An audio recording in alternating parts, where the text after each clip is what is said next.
শুভ সকাল। নমস্কার বন্ধুরা, তোমরা সবাই কেমন আছো? তো আশা করি খুবই ভালো আছো।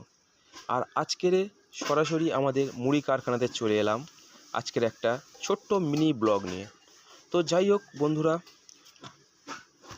আজকের বৃহস্পতিবার। তো এই যে ভাইটা দেখছো ফুলের মালাগুলো বানাচ্ছে, তো এই ভাইটা ফুলের ব্যবসা করে। আর প্রতি বৃহস্পতিবার আমাদের এই মুড়ি কারখানাতে বা আমাদের বাড়িতে এই ফুলের মালা দিয়ে যায়। তো কাল ছিল অক্ষয় তৃতীয়া, আজ বৃহস্পতিবার। তো আজকের আমরা ঠাকুরের এই মালাগুলো দেব এবং মুড়ির কারখানাতে এই মালাগুলো দেব। তো বন্ধুরা, আজকের দেখতে পাচ্ছ আমাদের কারখানা বন্ধ রয়েছে, কারণ আজকের বৃহস্পতিবার। এই জন্য মুড়ি কারখানা আমরা বন্ধ রেখেছি। আর এখন বাজার খুব একটা ভালো না, কারণ গরমের সময় তো যাই হোক,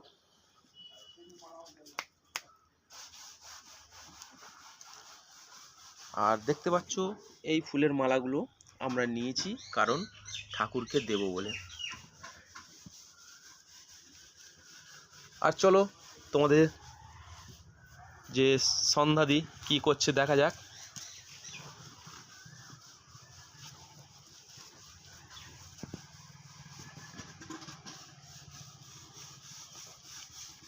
এসে গেছি, তোমাদের সন্ধ্যাদি কি করছে দেখা যাক। এখন সকাল সকাল। শুভ সকাল বন্ধুরা। দেখো তোমাদের দাদাভাই শুভ সকাল বলে দিয়েছে, এবার আমার তরফ থেকে বললাম। দেখো আমি সংসারে কিছু কাজ করছি। এক ভাই তো ফুল দিতে এসছে, তোমাদেরকে দেখালো। আজ বৃহস্পতিবার ফুলের মালাটা আমাদের মুড়ির ঘরে না অনেকটা বড় লাগে, তাই জন্য করে জুড়ছে। আর ছোট ছোট রজনীগন্ধাগুলো সেখানে দিয়ে দিয়েছে। আর দেখো আমি তো সংসারে কিছু কাজ করছি। আমাদের যে কলের জল আছে না প্রচণ্ড লাল, তাই জন্য বালতিটা পরিষ্কার করছি। আর তোমরা সবাই কেমন আছো অবশ্য জানিও। আর ভিডিও শেষে একটা অবশ্যই লাইক করে দিও। লাইক করলে আমাদের ভিডিওটা করার উৎসাহ বেড়ে যায়। তোমরা সবাই ভালো থেকো।